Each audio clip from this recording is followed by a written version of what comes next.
देखिए, सांसद जी का जो बयान है, उस बयान से ये साबित होता है कि चुनावी रंजिश कि मुसलमानों ने भाजपा को वोट क्यों दे दिया। सपा, कांग्रेस, बसपा के लोगों ने मुसलमानों के बीच में सिर्फ नफरत सिखाया और वोट लिया। और एनडीए गठबंधन में सबका साथ सबका विकास की बात हो रही है। जो वो कह रहे हैं वो सही बात उनको कहना चाहिए कि दो वर्ग आपस में भिड़े, आपस की लड़ाई की वजह से इतना बड़ा घटना हुआ है। जो पत्थरबाजी हुई है, आपस की पत्थरबाजी, जो कट्टा लेकर के जो आपके टीवी चैनल अखबारों में जो खबरें आ रही हैं, वो सब साफ क्लियर हो रहा है कि आपसी लड़ाई में गोली चली, कट्टे चले, लोगों की डेथ हुई, जो भी वहां मारे गए।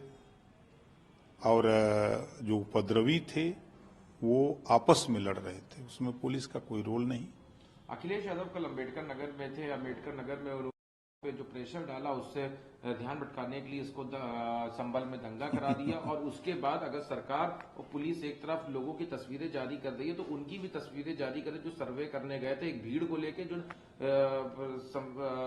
धर्म विशेष नारेबाजी कर रहे थे।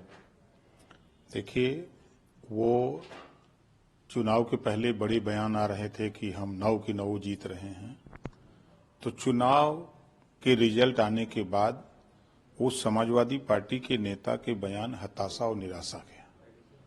जो लक्ष्य उनका था कि हम 27 में इसी जोश में चढ़ते चले जाएंगे, तो उनके जोश खत्म हो गए बाई इलेक्शन में। जिस जज्बा और जुनून से वो बोल रहे थे कि हम 9 की 9 सीट से जीतेंगे, एनडीए गठबंधन खत्म हो जाएगा, पीडीए हमारे साथ है। अब तो उनके पीडीए का पोल खुल गया कि पीडीए कहां है। धर्मराज निषाद, ओम प्रकाश राजभर, अनुप्रिया पटेल, संजय निषाद, पीडीए तो यहां खड़ा हो गया।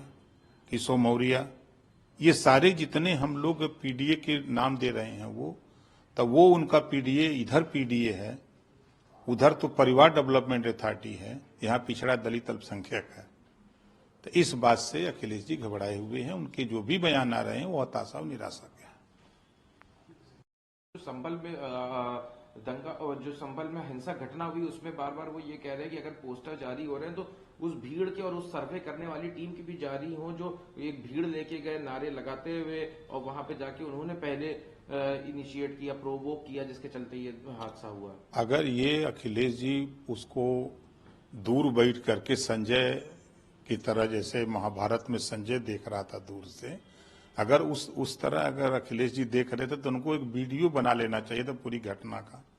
अब वीडियो बना करके उनको जारी करना चाहिए था। तो ये बता तो रहा हूं कि हताशा और निराशा के बयान है और उसमें कोई दम नहीं है उनकी बात में। और अब वो मान चुके हैं कि जो सपना हम देख रहे थे, अब वो सपना सपना ही रह गया, अब वो दिवा स्वप्न हो गया।